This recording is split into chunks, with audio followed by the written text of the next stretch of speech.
Hello friends, welcome to my channel exploring economics. आज का हमारा टॉपिक ऑफ डिस्कशन है reciprocal demand and offer curve. But topic को start करने से पहले I request you to please like, share, subscribe and comment. Your support is extremely important, so please like, share, subscribe and comment. देखिए, आज का जो हमारा टॉपिक ऑफ डिस्कशन है दैट इज रेसिप्रोकल डिमांड, या जिसके हम ऑफर कर्व भी कहते हैं। ये दोनों टॉपिक्स एसोसिएटेड हैं, ठीक है।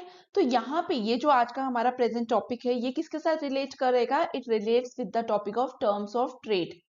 हमने लास्ट टॉपिक के अंदर टर्म्स ऑफ ट्रेड को इन डिटेल डिस्कस किया है। जिन लोगों ने नहीं देखा है वो लेक्चर, तो please watch that lecture also. तो टर्म्स ऑफ ट्रेड की जब भी हम बात करते हैं, हमने वहां पे क्या बात की? हमने बोला export prices divided by import prices और import quantity divided by export quantity, ठीक है। इस तरीके से हमने टर्म्स ऑफ ट्रेड को डिफाइन किया, बट हमने ये नहीं बताया कि एक्चुअल टर्म्स ऑफ ट्रेड क्या होंगे, ठीक है। पोटेंशियल तो हमें पता चल गया क्या हो सकते हैं, लेकिन actual terms of trade is a question. तो अब जो एक्चुअल टर्म्स ऑफ ट्रेड है वो हमें कैसे पता चलेगा?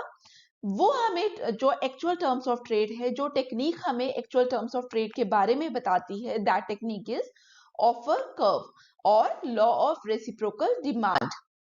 तो ये क्या बोलती है? जैसे आप लोगों को लॉ ऑफ कंपैरेटिव एडवांटेज याद होगा, ठीक है। जब हमने थियोरी ऑफ कंपैरेटिव एडवांटेज पढ़ा था, तो मैंने आप लोगों को बोला था कि इंडिया एंड मलेशिया की हम लोगों ने वहां पे बात की थी।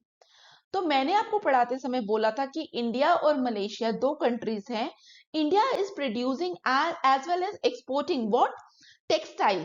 तो India is producing as well as exporting textile to Malaysia, and Malaysia is producing as well as exporting rubber, ठीक है। तो एक्सपोर्ट किसको कर रहा है? रबर, इंडिया को।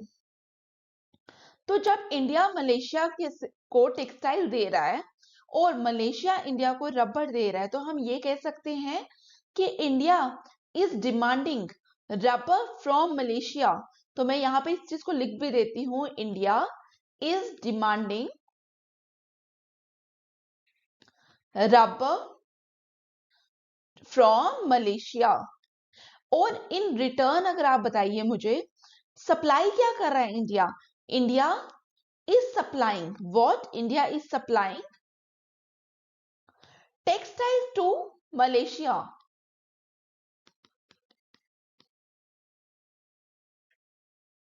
या सेकेंड स्टेटमेंट को हम इस तरीके से भी लिख सकते हैं, Malaysia is demanding textile from India.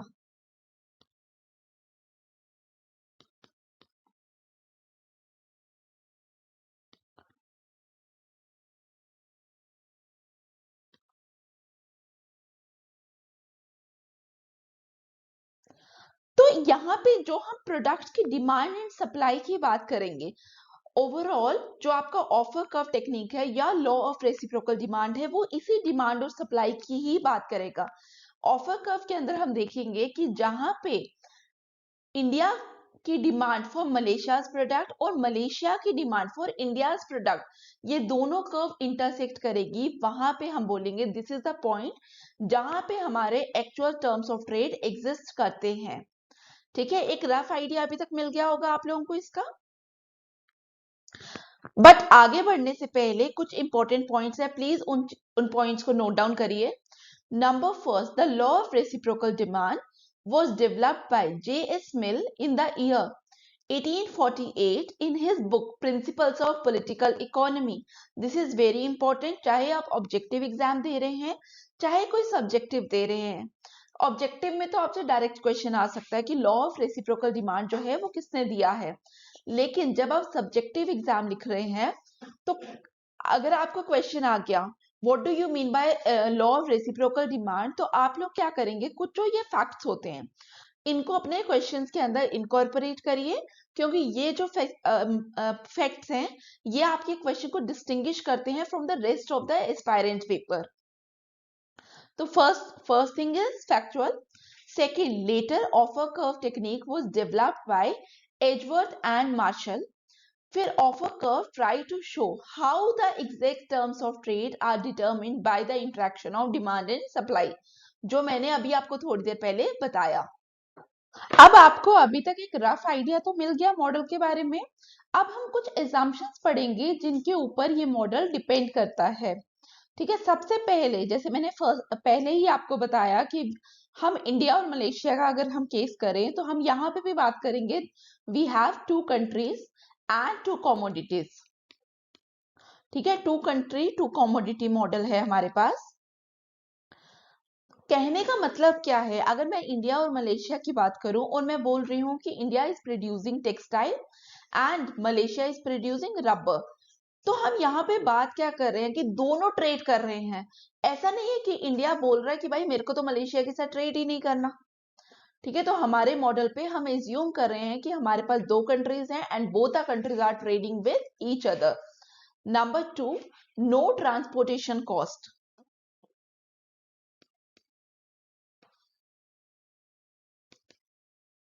Number third, there is perfect competition.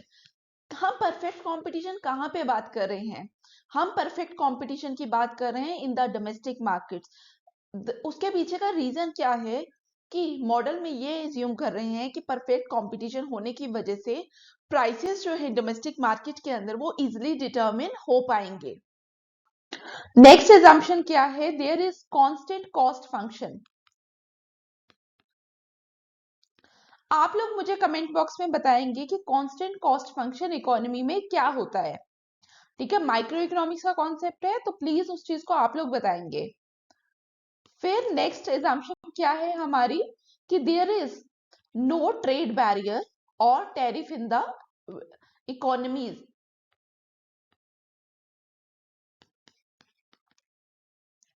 और लास्ट जो एग्जाम्पशन है, लास्ट एग्जाम्पशन जो है वो इस मॉडल की वो है फ्री ट्रेड एग्जिस्ट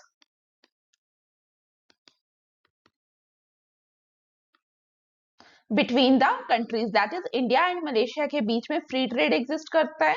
और फ्री ट्रेड का मतलब ही क्या होता है, जब भी हम बात करते हैं कि there is free trade between the nations, इसका मतलब है कि यहाँ पे कोई भी ट्रेड बैरियर जो है वो एग्जिस्ट नहीं करता अमंग द इकोनॉमीज। वहां पे जब एक कंट्री दूसरी कंट्री को गुड्स बेच रही है तो वाइल एक्सपोर्टिंग द प्रोडक्ट्स, दूसरी कंट्री जिसके अंदर वो गुड क्या हो रहा है, इंपोर्ट हो रहा है, वो अपने अंदर जब ले रही है उस गुड को तो वहां पे वो कोई भी रिस्ट्रिक्शन नहीं लगाएगी in the form of tariff और एनी अदर ट्रेड बैरियर। ठीक है, तो ये तो थी हमारी exemptions of this model. I hope आप लोगों ने अभी तक नोट कर ली है, जिन लोगों ने नोट नहीं की तो प्लीज इन एग्जाम्पशंस को नोट करिए। अब यहाँ पे एक टेबल है, इस टेबल को प्लीज ध्यान से देखिए। इस टेबल का जो हम नाम देंगे हम वो देंगे schedule of trade propensity for one country. ठीक है, फॉर कंट्री इंडिया के लिए हम बोलते हैं कि this is a table meant for India. जब इंडिया मलेशिया के साथ ट्रेड कर रही है तो मैंने आपको क्या बताया था कि इंडिया का एक्सपोर्टेबल क्या है, India is exporting textile to Malaysia. ठीक है, this is all clear to you. तो जब इंडिया टेक्सटाइल एक्सपोर्ट कर रही है to Malaysia, in return to that textile India is importing what, India is importing rubber from Malaysia। तो वो क्या कर रही है, हम एज्यूम कर रहे हैं कि इनिशियली हो क्या रहा है इकोनॉमी में, इनिशियली जो इंडिया है वो एक्सपोर्ट कर रही है 25 units of textile in return of 5 units of rubber. कहने का मतलब क्या है कि अगर इंडिया से बाहर मलेशिया के पास 25 यूनिट्स ऑफ टेक्सटाइल जाता है तो इन रिटर्न जो मलेशिया है वो उसको क्या दे रहा है, 5 यूनिट्स ऑफ रबर। तो टर्म्स ऑफ ट्रेड रेशियो निकालिए यहाँ पे। ठीक है, export units divided by import unit that is 5:1। Clear. Likewise उन्होंने बोला कि यहाँ पे क्या है, इट इज नॉट नेसेसरी कि 25 यूनिट्स ही वो देगा। ठीक है, या इनिशियली हम ये बोले कि at the start of the trade उन्होंने क्या किया, India offer 25 units of textile to Malaysia. But आप लोगों को पता है लॉ ऑफ डिमांड याद है सबको, जब भी हम लॉ ऑफ डिमांड की बात करते हैं तो हम वहां पे क्या बात करते हैं, वहां पे हम एक और लॉ की बात करते हैं। कौन सा लॉ है वो, any guesses, that is law of marginal utility. तो लॉ ऑफ मार्जिनल यूटिलिटी को हम वहां पे डिस्कस करते हैं और हम बोलते क्या है under the law of marginal utility, जैसे जैसे इंडिविजुअल क्या करेगा, कंजप्शन करेगा of some commodity. For example आप चॉकलेट खा रहे हैं, तो जब चॉकलेट, पहला चॉकलेट खाते हुए आपको बहुत मजा आ रहा है, ठीक है, यू आर रेलिशिंग इट, लेकिन आस्ता आस्ता क्या होता है, आप उतने चॉकलेट्स नहीं खाना चाहते हैं, ठीक है। फॉर एग्जाम्पल पहले आपने क्या किया, आपने बोला मैं 4 चॉकलेट खा लूंगा, लेकिन आफ्टर सम टाइम आपको इतना मीठा लगा उसमें, तो आपने बोला कि नहीं, अब मुझे आफ्टर पीरियड ऑफ टाइम अब मैं क्या करूंगा, अब मैं कंज्यूम तो करूंगा chocolate, but as compare to 4 now I am willing to consume 3 units of chocolate. तो हमने क्या किया, हमने अपना जो डिमांड की हमने किसी कॉमोडिटी की, वो क्या कर दी, कम कर दी। तो उसके पीछे का रीजन क्या है, लॉ ऑफ मार्जिनल यूटिलिटी, जो हम कहाँ पे पढ़ते हैं, जो हम माइक्रो इकोनॉमिक्स के अंदर पढ़ते हैं, ठीक है। तो देखिए, तो उन्होंने बोला कि पहले उन्होंने क्या किया, 25 यूनिट्स ऑफ टेक्सटाइल ऑफर किया in return to 5 units of rubber. अब इंडिया क्या कर रहा है, अब इंडिया ज्यादा ऑफर कर रहा है टू मलेशिया को।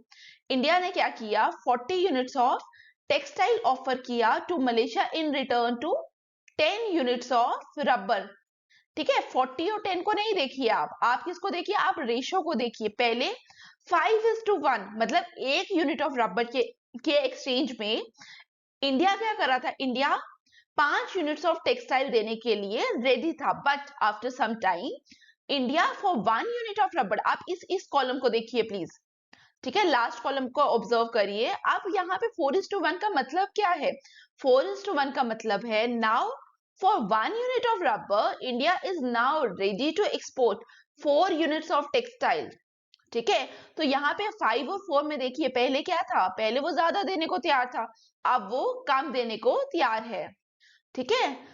तो यहाँ पे लाइक वाइज 60 और 20 का क्या निकलेगा, 3:1, 80 और 40 का 2:1, 100 1:1। तो कहने का मतलब क्या है, यहाँ पे कौन सा लॉ ऑपरेट कर रहा है, law of diminishing marginal utility. Clear. यहाँ पे भी कुछ इंपॉर्टेंट पॉइंट्स हैं, उनको आप नोट डाउन करिए। एज इंडिया, ठीक है, इंडिया क्या कर रहा है, कंज्यूम क्या कर रहा है, जब हम ट्रेड कर रहे हैं तो हम क्या बोल रहे हैं, जब इंडिया रबर कंज्यूम करने लगा, as India goes on consuming more and more of rubber,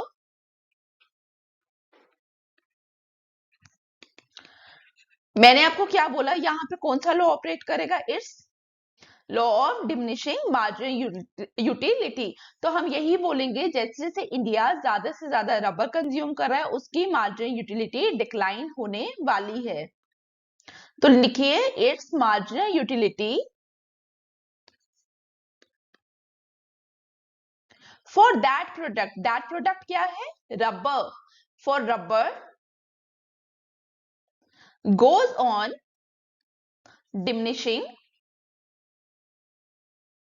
अब आप लोगों में से जिन लोगों को law of diminishing marginal utility के बारे में पता है, या कुछ लोगों को नहीं भी पता है, गूगल करिए और कमेंट बॉक्स पे मेंशन करिए what do you mean by the term law of diminishing marginal utility, and hence it is going to offer a lower price for rubber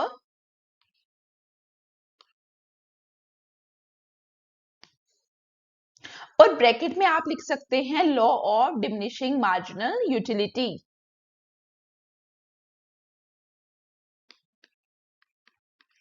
इस पैरा को एक बार रीड आउट भी कर लीजिए। As India goes on consuming more units of rubber, ठीक है, rubber कौन एक्सपोर्ट कर रहा है, rubber is exported by Malaysia. India क्या कर रहा है, इंडिया इंपोर्ट कर रहा है और मलेशिया एक्सपोर्ट कर रहा है रबर का। It's marginal utility for rubber goes on diminishing and hence it is going to offer a lower price for rubber. Clear हुआ यहां तक। ये तो हमारा केस था किसका, इंडिया का। लेकिन जब हम मलेशिया की बात करेंगे, मलेशिया क्या कर रहा है, मलेशिया क्या इंपोर्ट कर रहा है, मलेशिया इंपोर्ट करेगा टेक्सटाइल। जब मलेशिया टेक्सटाइल को इंपोर्ट करेगा तो क्या होगा, आफ्टर सम टाइम मलेशिया को भी लगेगा कि मेरा जो इनिशियल लेवल पे मुझे सेटिस्फेक्शन मिल रही थी, मुझे यूटिलिटी मिल रही थी by the consumption of textile, अब वो क्या हो रहा है, इट गोज ऑन डिमिनिशिंग। ठीक है, जैसे इंडिया के केस में रबर रबर के टाइम हुआ, वैसे ही जब हम मलेशिया की बात करेंगे तो टेक्सटाइल के लिए भी वो सेम फील करेगा, because of law of diminishing marginal utility. ठीक है, law of diminishing marginal utility की वजह से क्या हुआ, अब मलेशिया को जैसे जैसे वो ज्यादा टेक्सटाइल का इंपोर्ट करेगा, उसको लगेगा कि मैं अब पुराने जितना, ठीक है, जैसे मैं इनिशियल लेवल पे टेक्सटाइल को इंपोर्ट करने के लिए जितना मैं रबर ऑफर कर रहा था, now I am not ready. अब वो क्या करेगा, कम यूनिट्स ऑफ रबर को import, come units of rubber को ऑफर करेगा, ठीक है, टू इंडिया। क्लियर हुआ यहां तक? तो कहने का मतलब क्या है, दोनों में हमें पता चलेगा कि अलग अलग शेड्यूल्स बने, जैसे हमने इंडिया का केस का पढ़ा, वैसे ही लाइकवाइज हम आंसर में लिख देंगे similarly for case for country B, जो कंट्री बी हमारे केस में क्या है, मलेशिया। तो यहां से आपको क्या हो गया, यहां से आपको दोनों का एक शेड्यूल तैयार हुआ दिखाई दिया। क्लियर?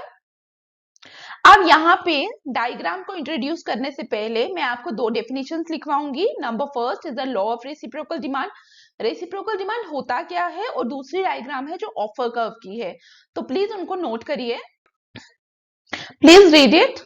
जब हम लॉ ऑफ रेसिप्रोकल डिमांड की बात करते हैं, ठीक है, जो आपका शेड्यूल है उसको दिमाग में रखिए, वहां पे हमने बात की प्रपोर्शंस ऑफ द गुड्स की जो एक्सचेंज किए जाएंगे बिटवीन इंडिया एंड मलेशिया, किया। ठीक है, तो वही वही बात हम लॉ ऑफ रेसिप्रोकल डिमांड में भी बोल रहे हैं। Law of reciprocal demand relates to the proportion in which goods are exchange between countries. ठीक है, इंडिया और मलेशिया के बीच में क्या हो रहा है, रबर एंड टेक्सटाइल का एक्सचेंज हो रहा है, वही लॉ ऑफ रेसिप्रोकल डिमांड ने हमें बताया। अब ऑफर कर्व क्या है, offer curve is a technique, ठीक है, ग्राफिकल जो रिप्रेजेंटेशन होगी लॉ ऑफ रेसिप्रोकल डिमांड की, जिस टेक्निक से होने वाली है, that technique is offer curve, which helps us to represent a series of optimal bundle that an individual or a country can trade in a market given different terms of trade। जब हमने table भी बनाया, वहां पे आपको दिख रहा था 5:1, 4:1, मतलब डिफरेंट टर्म्स ऑफ ट्रेड वहां पे मेंशन थे। तो यहाँ पे आप लोगों को पता हो गया कि लॉ ऑफ रेसिप्रोकल डिमांड क्या है और ऑफर कर्व क्या है।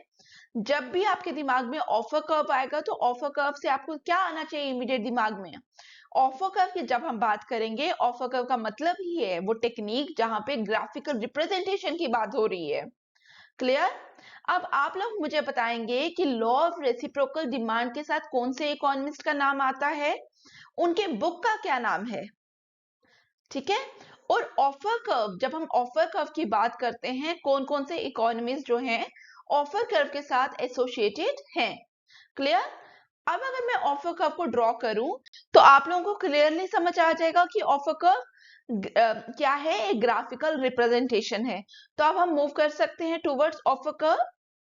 ठीक है, सबसे पहले मैं यहां पे लिख देती हूं इंडिया मलेशिया।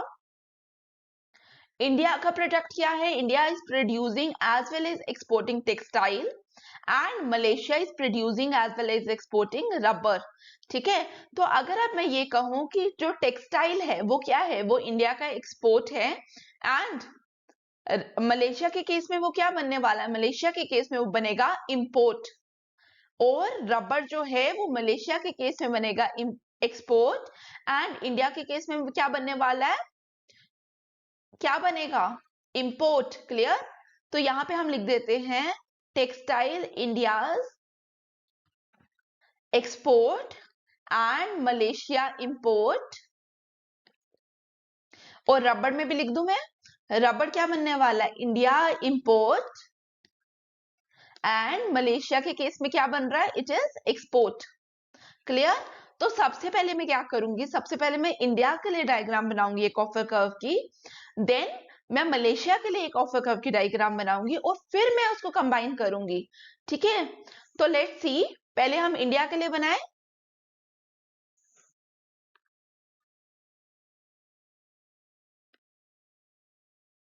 जब भी हम ऑफर कर्व बनाते हैं तो ऑफर कर्व में भी दो एक्सिस आने वाले हैं, x axis and y axis. तो एक्स और वाई एक्सिस पे आएगा क्या, सबसे पहले तो आप लोगों को ये पता होना चाहिए। देखिए हमारे पास दो कॉमोडिटीज है, टेक्सटाइल एंड रबर।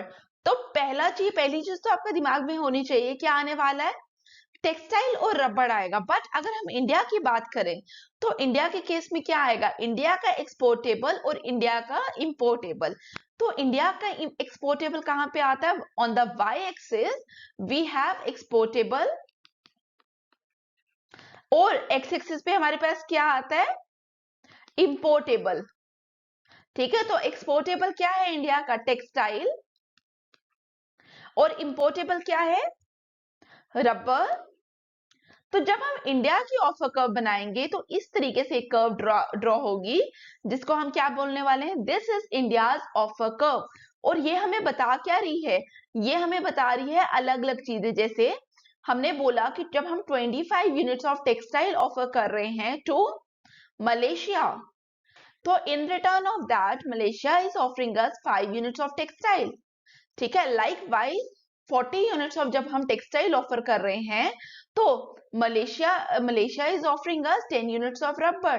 तो अलग अलग हमें क्या मिल रहे हैं, ऑप्टिमल बंडल्स ऑफ क्या मिल रहे हैं, गुड्स। ठीक है, ऑफर कर्व की अब जो आपने डेफिनेशन लिखी है प्लीज उसको देखिए।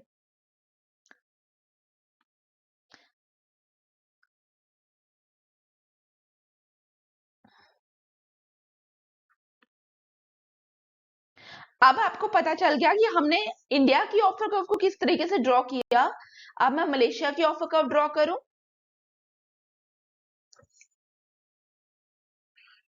अब देखिए मलेशिया की ऑफर कर्व को जब मैं ड्रॉ करूंगी तो अब मैं क्या करूंगी, अगर ठीक है पहले इंडिया के हिसाब से ही हम मलेशिया की ड्रॉ करते हैं, देन जब कंबाइन करेंगे तो मैं आपको बताऊंगी कि हम एक्सेस क्यों चेंज कर रहे हैं। तो यहाँ पे हम क्या करेंगे, मलेशिया की जब मैं ऑफर कर्व बनाने वाली हूं तो यहाँ पे Malaysia exportable that is rubber, और यहाँ पे मैं क्या करूंगी, मलेशिया का इंपोर्टेबल दैट इज टेक्सटाइल। तो इस तरीके से एक ऑफर कर्व बनेगी, उसको मैं क्या कहूंगी, मलेशिया ऑफर कर्व।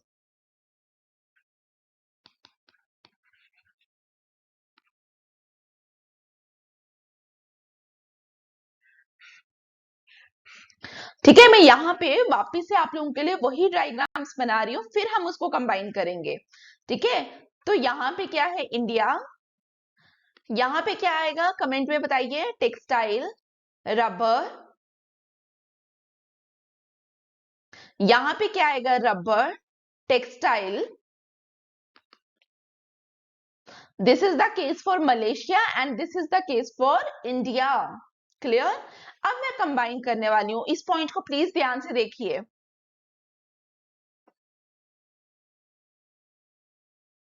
अब देखिए हम लोगों ने क्या करना है, हम लोगों ने क्लब करनी है। तो हम लोग क्या करेंगे, हम वाई एक्सिस पे लिखेंगे इंडियाज एक्सपोर्टेबल।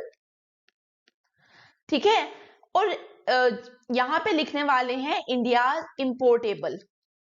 अब मुझे बताइए इंडिया का एक्सपोर्टेबल क्या था, टेक्सटाइल, और मैंने वहां पे आपको स्टार्टिंग में लिखवाया भी है। ठीक है, टेक्सटाइल में एरो डाल के मैंने क्या लिखा था, it is India's exportable and Malaysia's इंपोर्टेबल।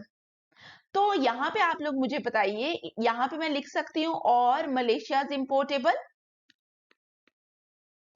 लिख सकती हूँ। ठीक है, और कॉमोडिटी कौन सी है, commodity is textile. Clear.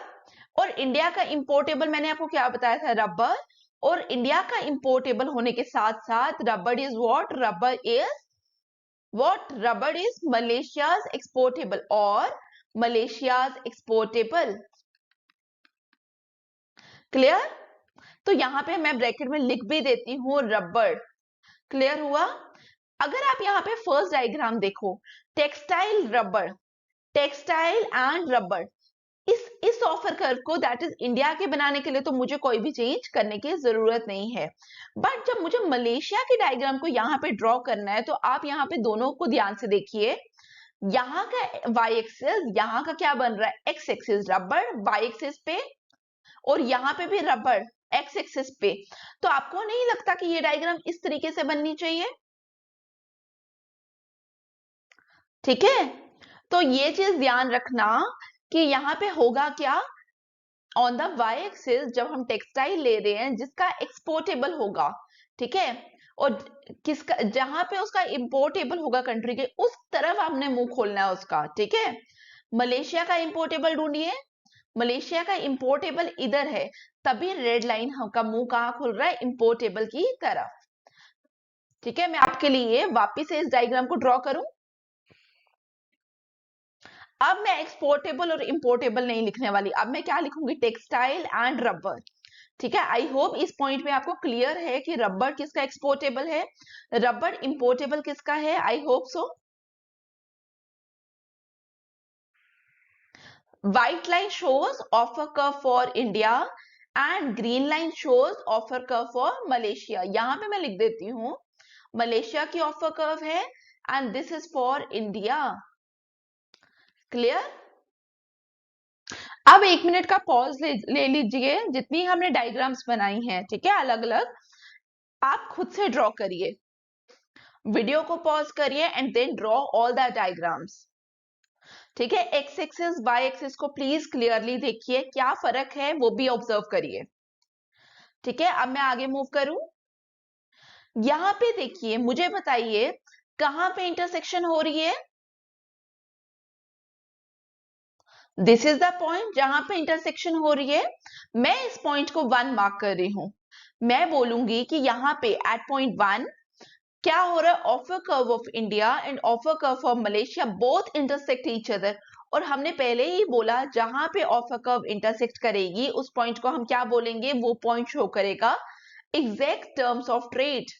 Clear यहां तक, ठीक है। इस चीज को रीड आउट करिए, एग्जैक्ट टर्म्स ऑफ ट्रेड जो हम एक्चुअली फाइंड आउट करना चाहते थे, ठीक है। हमारी स्टेटमेंट ही ये थी ना कि how to find the exact terms of trade. The trade takes place at point 1। आपने अपने नोटबुक्स में अपनी अपनी डायग्राम देखिए, मैं आप लोगों के लिए भी ड्रॉ कर देती हूँ। दिस इज द पॉइंट 1, ठीक है। वाई और एक्स एक्सिस में नहीं लिख रही हूँ, बट पॉइंट मेंशन कर रही हूँ कहां पे है। The trade takes place at this point, that is point 1, because at this point country A's offer is exactly equal to what country B is asking for, and country B's offer is also exactly equal to what country A is willing to accept.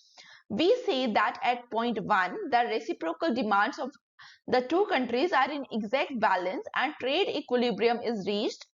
This has taken place at a point where the two, यहाँ पे offer है, ठीक है, two offer curves intersect। इस चीज को भी अपने नोट्स पे लिखिए। अब एक बहुत इंटरेस्टिंग चीज जो आप लोगों को पता होनी चाहिए, दिस इज व्हाट, कि ऑफर कर्व जो है it is both a supply as well as a demand curve. अगर आपसे कभी एग्जाम में आ जाए, ऑब्जेक्टिव पूछा गया है कि जो ऑफर कर्व है क्या वो डिमांड कर्व है, क्या वो सप्लाई कर्व है, या वो demand as well as supply curve है, तो उसका आंसर क्या है, it is both a supply as well as a demand curve at the same time, ठीक है। इस चीज को लिखिए, offer curve is both a demand as well as a supply curve.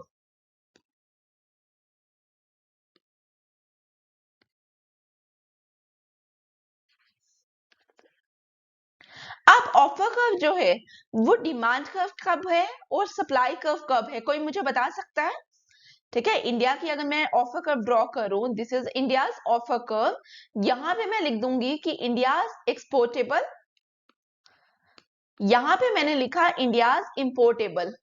आप में से मुझे कोई बता सकता है कमेंट बॉक्स के अंदर कि दिस ऑफर कर्व, कब ये ऑफर कर्व इंडिया के लिए डिमांड कर्व है और कब ये सप्लाई कर्व है।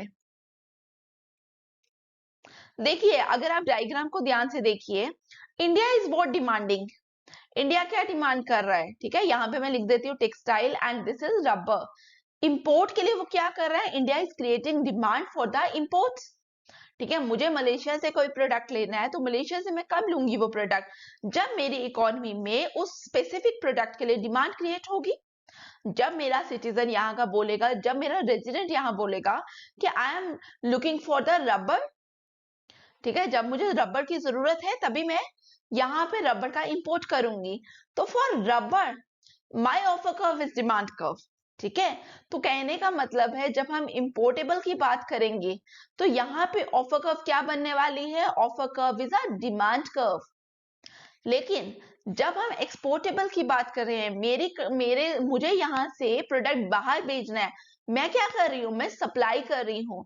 तो जब मैं सप्लाई करने की बात कर रही हूँ तो मेरा यहाँ पे जो मेरी ऑफर कर्व है वो क्या बनने वाली है, it turns out to be a supply curve.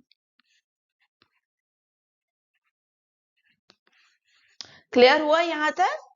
तो एक इस पॉइंट को भी लिखिए, यहाँ पे लिखिए डिमांड फॉर इंपोर्टेबल, ठीक है, demand curve for importable goods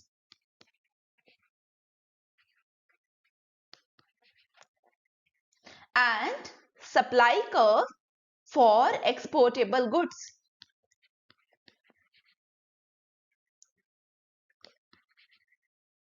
ठीक है, इसको मैं इंपॉर्टेंट भी मार्क कर देती हूं।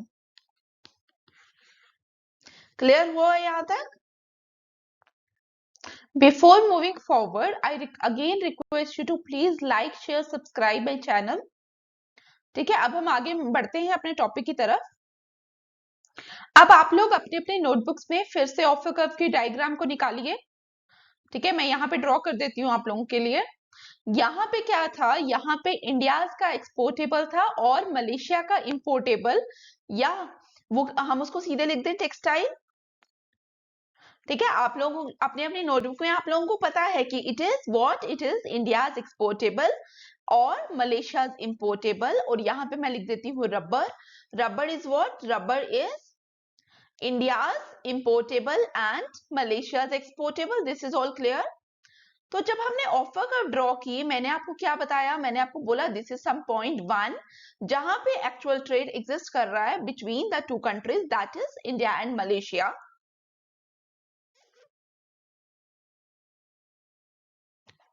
ठीक है, क्लियर यहां तक? अब मैं आपको यहाँ पे वापस बताना क्या चाह रही हूँ, I want to tell you कि ट्रेड जो है, ट्रेड कहीं पे भी हो सकता है अप टू पॉइंट 1।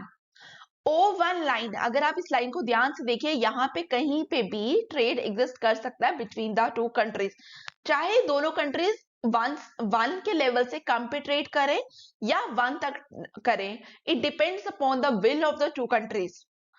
तो हम एज्यूम करते हैं कोई पॉइंट है जिसको मैं मार्क कर देती हूँ ई, मैं बोलूंगी कि यार ट्रेड यहाँ पे हो रहा है, this is the point where actually trade exist. तो जब हम ई की बात करते हैं, पहले हम इंडिया के रेफरेंस से बात करेंगे, देन हम क्या करेंगे, हम मलेशिया के पर्सपेक्टिव से देखने की कोशिश करेंगे। जब हम ई पे है तो इंडिया कहता है कि I M of India, Malaysia को बोल रहा है। ठीक है, इस पॉइंट को प्लीज ध्यान से देखना। इंडिया मलेशिया को बोल रहा है कि भाई मैं तुझे क्या कर रहा हूं, मैं तुझे OA1 ऑफ टेक्सटाइल ऑफर करने को तैयार हूं। ठीक है, और मैं डिमांड क्या कर रहा हूं। ठीक है, सिर्फ आपने क्या करना है, सिर्फ आप इंडिया की ऑफर कर्व देखो। मैं इसको वापस से, ये आपको ये ब्लैक कलर वाली ऑफर कर्व को देखना है। ठीक है, अब इस कर्व को आप देखिए जो किसकी है, इंडिया की ऑफर कर्व। इंडिया बोलता है भाई मैं तुझे OA1 of what, OA1 of textile offer करूंगा, लेकिन मुझे कितना चाहिए, आई वॉन्ट, इस पॉइंट को आप दे दीजिए C1, I want A1 C1 of rubber. ठीक है, फिर मलेशिया ने उसको बोला कि for OA1 of textile I am willing to offer you this much. ठीक है, इसका भी आप कुछ नाम रख लीजिए, I am willing to offer you A1 C2 of rubber. ठीक है, क्लियर? क्योंकि अब हम किसकी ऑफर कर्व देख रहे हैं, अब व्हाइट वाली ऑफर कर्व, क्योंकि सप्लाई कौन करेगा, सप्लाई मलेशिया कर रहा है। तो यहाँ पे क्या है, हमने देखा कि इंडिया जो चाहता है उसे ज्यादा उसको मिल रहा है एट दैट पर्टिकुलर पॉइंट। और ये तो हो गया इंडिया का पर्सपेक्टिव। अब हम मलेशिया का केस देखेंगे। ठीक है, ये दोनों अलग अलग केसेस है तो इसको सेपरेट करके देखिए। अब इसी पॉइंट पे एट सम पॉइंट 2, ठीक है, मलेशिया बोलता है कि मैं तुझे कितना रबर देने को तैयार हूं, मलेशिया की ऑफर कर्व को देखिए। ठीक है, यहाँ पे दिस मच मलेशिया ने बोला I am willing to offer you. ठीक है, कोई भी नाम दे दीजिए, BC3 of rubber, sorry, Malaysia को इंडिया बोल रहा है कि I am willing to, 1 minute, ठीक है, इसको वापिस से देखिए मलेशिया वाले केस को, एट पॉइंट 2 ई, अब मलेशिया बोलता है कि मैं तुझे कितना रबर देने को तैयार हूं, B1, और in return of this amount of rubber तुम्हें मुझे क्या देना पड़ेगा, इंडिया आप मुझे क्या दो, B1C3 ऑफ टेक्सटाइल आप दो। लेकिन इंडिया आगे से कहता है कि नहीं, मैं तो तुझे इससे ज्यादा दूंगा, कितना दूंगा, इंडिया की ऑफर का देखिए, उन्होंने बोला कि मैं आपको B1C4 दूंगा ऑफ टेक्सटाइल।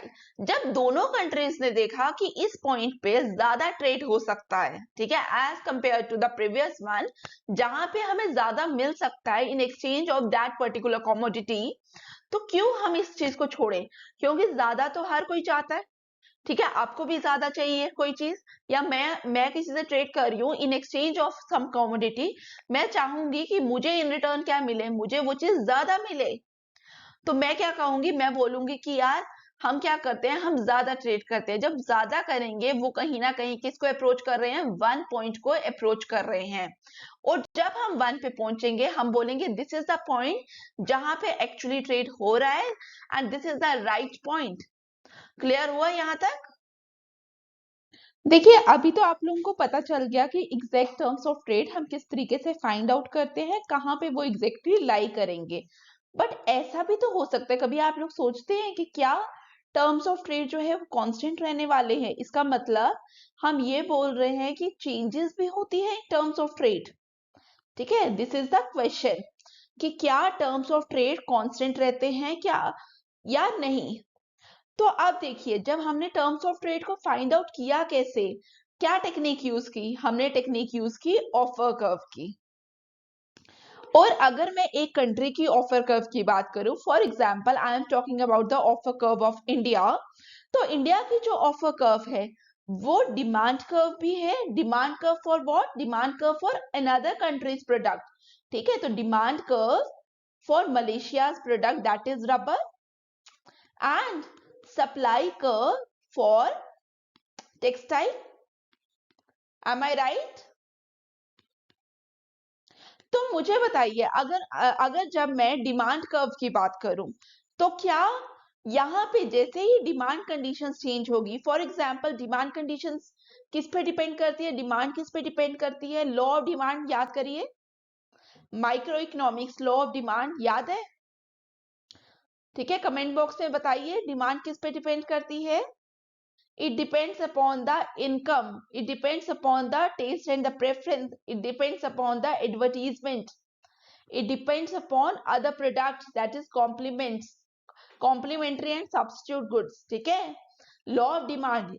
देखिए, इकोनॉमिक्स जब भी हम पढ़ते हैं आपको इतना एफर्ट नहीं मानना कि हमें हर चीज एक्स्ट्रा एक्स्ट्रा याद करनी है, यहाँ पे डिमांड कर्व की बात की है, एकदम से जाइए लॉ ऑफ डिमांड की तरफ, ठीक है, लास्ट टाइम मैंने आपको बताया मार्जिनल यूटिलिटी का लॉ, माइक्रो इकोनॉमिक्स के लॉज हैं, याद करिए वापस, ठीक है, तो यहाँ पे जैसे ही, कहने का मतलब क्या है, जैसे ही इंडिया के अंदर डिमांड कंडीशंस ऑल्टर होगी, ऑफर कर्व पे भी इंपैक्ट होने वाला है, और लाइकवाइज सप्लाई कर्व की भी, फॉर एग्जांपल अगर अभी रिसेंट सिनेरियो की मैं बात करूं, आप लोगों ने न्यूज़पेपर में देखा होगा कि राइस की जो प्रोडक्शन है वो कम हो गई, the reason be uneven monsoons, तो अनइवन मॉनसून्स की वजह से यहाँ पे क्या हुआ, सप्लाई ऑफ द राइस जो है वो कम हो गई, तो supply conditions, supply curve for textile क्या हुई, क्या वो चेंज हुई या नहीं हुई, तो वो भी चेंज हुई, या ऐसा हो सकता है यूक्रेन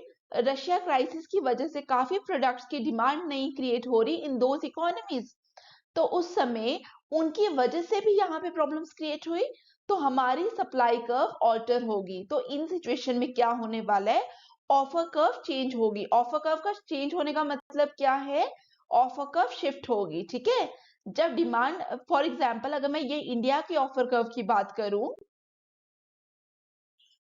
ठीक है, this is the offer curve for India, demand कम हो गई, ऑफर कर्व कहां शिफ्ट होगी, इस तरीके से डिमांड ज्यादा होगी, ऑफर कर्व कहाँ शिफ्ट होगी, यहाँ। सप्लाई ज्यादा होगी तो ऑफर कर्व कहाँ शिफ्ट होती है, फॉरवर्ड। सप्लाई कम होगी, ऑफर कर्व कहाँ शिफ्ट होती है, बैकवर्ड। क्लियर। इसी तरीके से मलेशिया के लिए भी होगा। ठीक है, ऑफर कर्व को शिफ्ट किस तरीके से कराना है, क्या प्रिंसिपल्स है, जैसे हम डिमांड और सप्लाई का के हिसाब से डिमांड कर्व और सप्लाई कर्व को शिफ्ट करते हैं, सेम सेम तरीके से हम क्या करेंगे, ऑफर कर्व को भी शिफ्ट करेंगे। Because offer curve is a composite curve which shows both demand as well as supply. तो मैं यहाँ पे ड्रॉ करूं, यहाँ पे क्या है, टेक्सटाइल, यहाँ पे है रबर,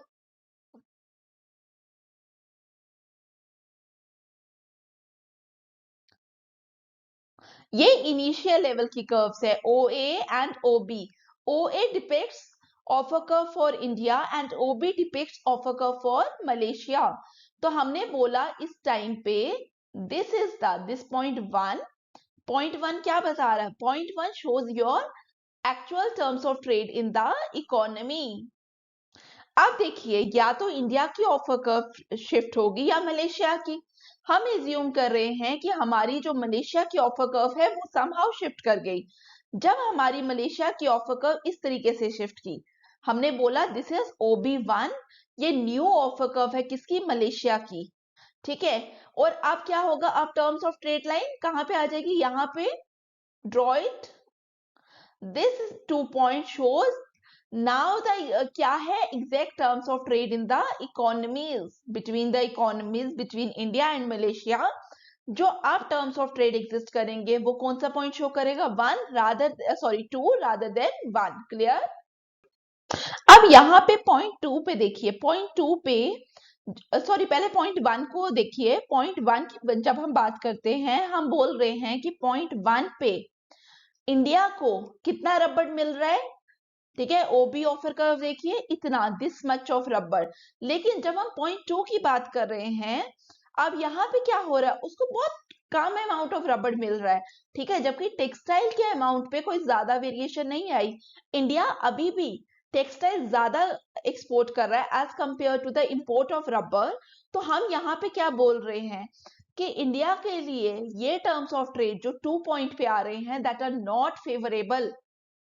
और अगर आप इसको ध्यान से देखेंगे तो जब हम पॉइंट 2 पे आ रहे हैं फ्रॉम 1, तो हम क्या कर रहे हैं, हम यहाँ इस डायरेक्शन पे मूव किए, और हमारी जो टर्म्स ऑफ ट्रेड लाइन है वो कहाँ पे जा रही है, टुवर्ड्स द वाई एक्सिस। जब हमारी terms of trade line y axis को अप्रोच कर रही है, तो हम क्या बोलेंगे, हमारी टर्म्स ऑफ ट्रेड लाइन क्या बन रही है, it turns out to be steeper. ठीक है, और स्टीपर है, और मैंने पहले ही बोल दिया कि ये किसके लिए फायदेमंद नहीं है, for India it is not good. India के लिए बेटर नहीं है, और इंडिया का एक्सपोर्ट हमने कहां पे शो किया था, ऑन द वाई एक्सिस। तो जब भी वाई एक्सिस को अप्रोच करेगी, और जो जिस कंट्री का एक्सपोर्ट हम वाई एक्सिस पे शो कर रहे हैं, वो टर्म ऑफ ट्रेड लाइन उस कंट्री के लिए बेटर नहीं होगी, it is not good for that country, but it favours the another country जिसका एक्सपोर्ट कहां पे था, on the x axis. Clear.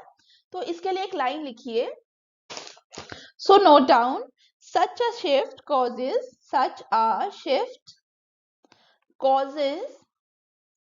terms of trade, TOT का क्या मतलब है, terms of trade to improve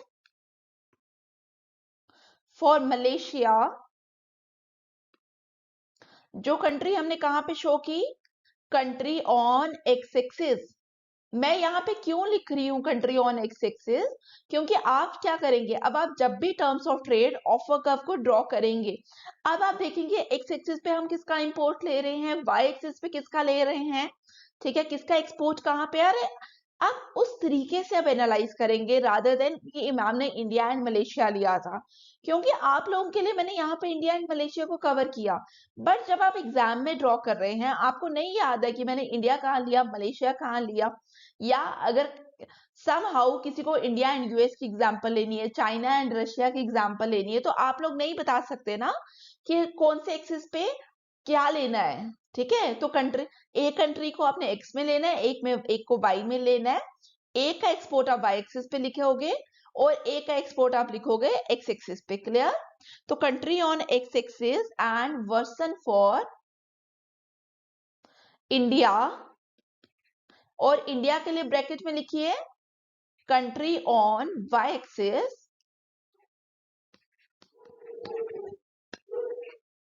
because country A is now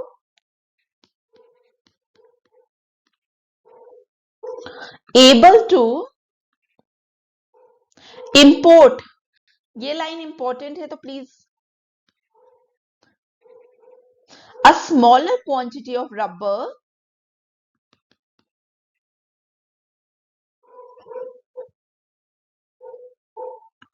in exchange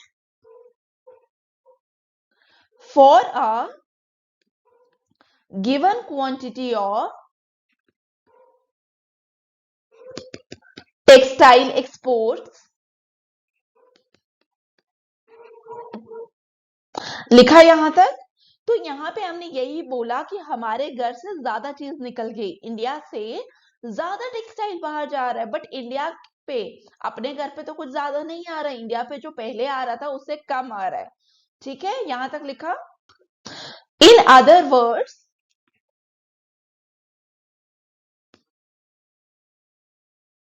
India is now forced to export relatively larger quantities of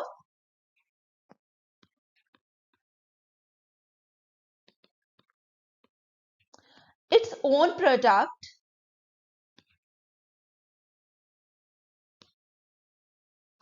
in exchange for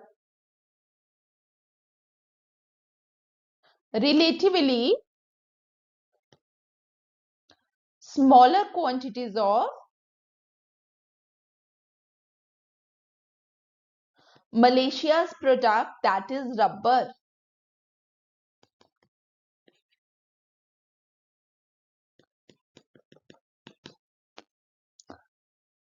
यहां तक लिखा आप लोगों ने? ठीक है, फिर आगे लिखिए that is as the terms of trade line become steeper and keeps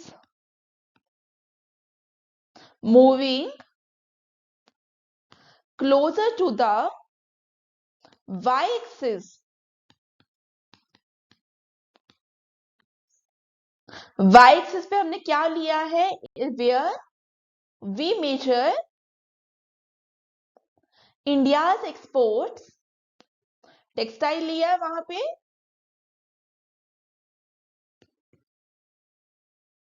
the terms of trade would go on improving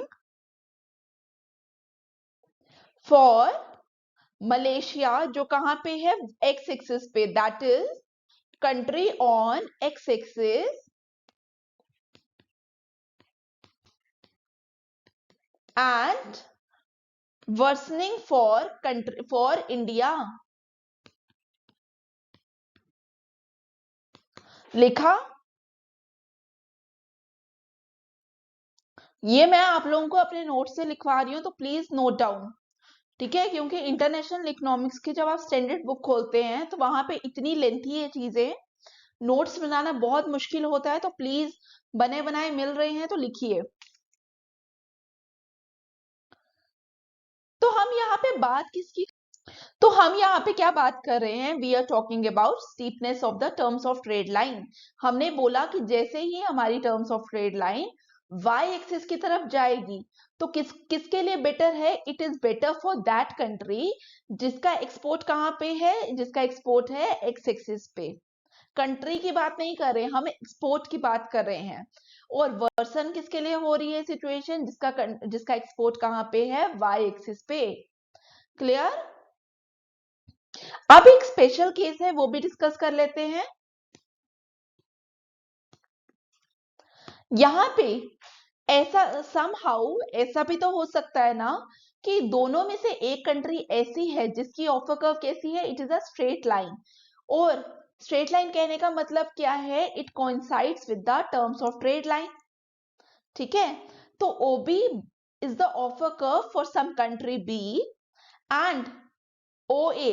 ठीक है, अब मुझे बताइए, मैंने ये ओ ए लिया तो ए का एक्सपोर्टेबल कहां पे आएगा, वाई एक्सिस पे, एक्स एक्सिस पे। It is on Y axis, A is exportable and A is इंपोर्टेबल।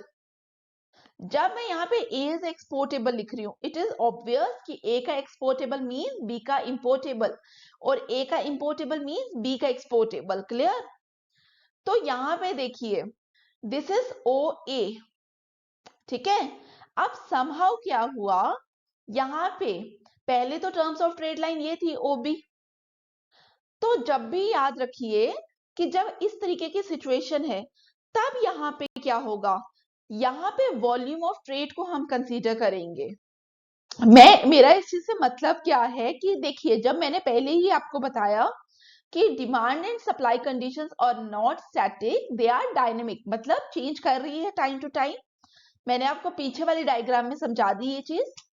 अब समहाउ हमने बोला कि क्या हुआ, जब आपकी ऑफर कर्व शिफ्ट कर रही है ओ ए टू ओ बी, सॉरी ओ ए वन या ओ ए टू, ठीक है, या तो फॉरवर्ड मूव करेगी या बैकवर्ड, किसी डायरेक्शन पे मूव कर रही है depending upon the demand and the supply condition in that country.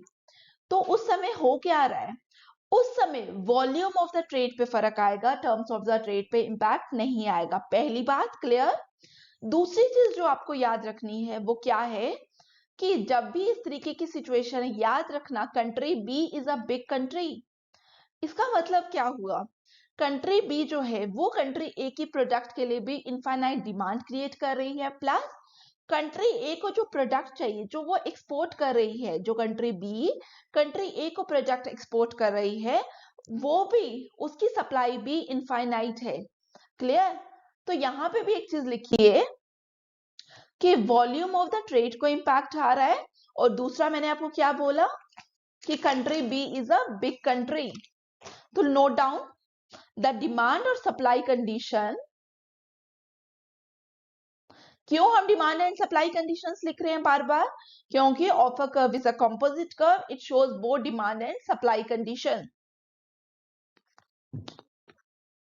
Change in country A such that its offer curve moves forward और बैकवर्ड, ठीक है, और बैकवर्ड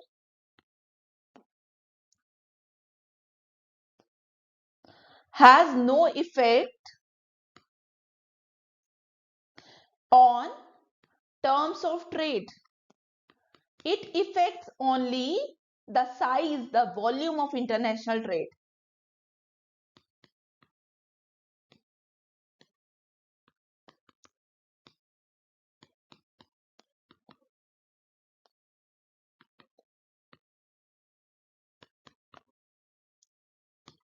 क्लियर हुआ यहां तक?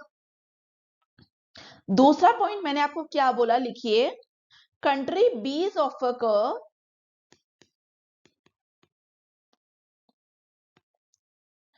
Coincides,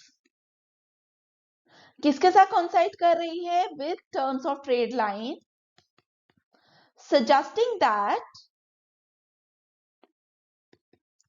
country B's demand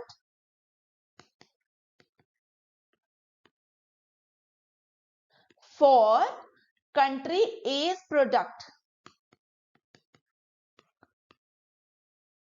is infinite and its supply to, किसको supply कर रहे हैं ये, to country A is also infinite। लिखिए जल्दी। In such a situation,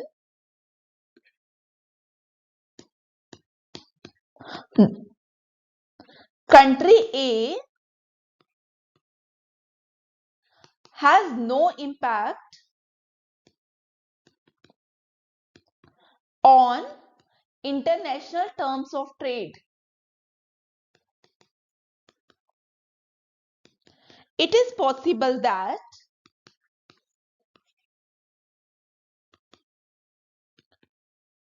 country A is a small country having negligible impact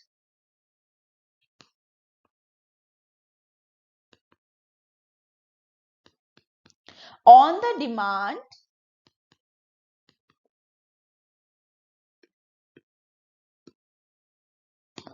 and supply of country B. Clear हुआ यहां तक? अगर यहां तक आपको कोई भी डाउट है तो प्लीज क्वेरी सेक्शन पे, कमेंट सेक्शन पे अपना कमेंट ड्रॉप आउट कर दीजिए।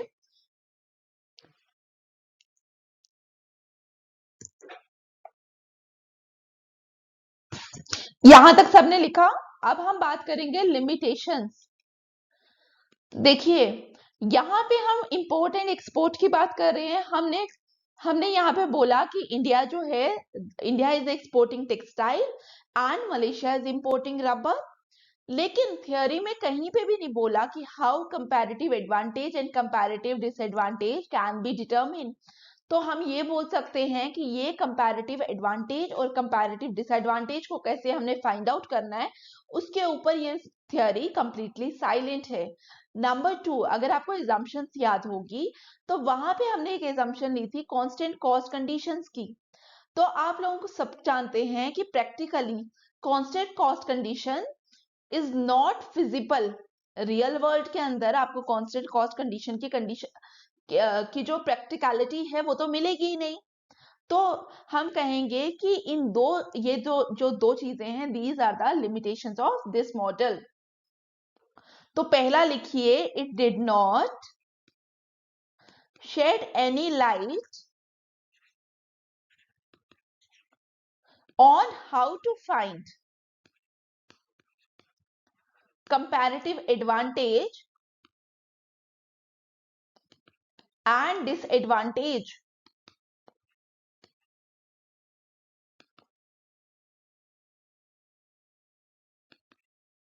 ठीक है। First point. Number 2, constant cost condition is not possible in the real world।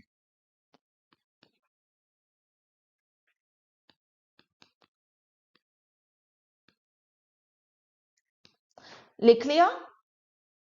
तो यहाँ पे ही आज का हम टॉपिक खत्म करते हैं। आई होप आज का लेक्चर आपको वैल्यूएबल लगा हो। अगर आज का लेक्चर आपको वैल्यूएबल लगा है तो please like, share, subscribe and comment. Thank you for watching.